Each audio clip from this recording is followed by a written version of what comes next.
আসসালামু আলাইকুম। সৌদি আরবের স্বরাষ্ট্র মন্ত্রণালয় এনটি ও ভিজিট ভিসাধারীদের জন্য একটি গুরুত্বপূর্ণ সরকারি সতর্কতা জারি করেছে। মন্ত্রণালয় জানিয়েছে যে কোনো ব্যক্তি এনটি বা ভিজিট ভিসার মেয়াদ শেষ হওয়ার পরও সৌদি আরবে অবস্থান করলে তার বিরুদ্ধে আইন অনুযায়ী কঠোর ব্যবস্থা নেওয়া হবে।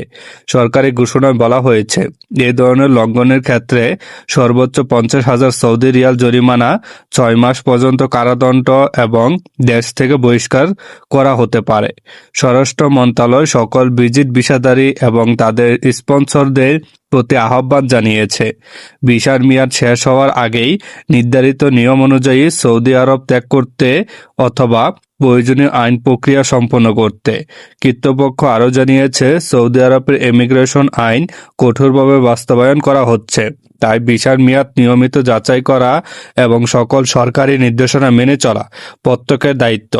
এই তথ্যটি সৌদি আরবে থাকা আপনার পরিচিতদের কাছে পৌঁছে দিন, যাতে তারা সময় মতো সতর্ক হতে পারেন এবং কোনো ধরনের আইনি জটিলতায় না পড়েন। সূত্র: সৌদি আরবের স্বরাষ্ট্র মন্ত্রণালয়ের সরকারি ঘোষণা। ধন্যবাদ।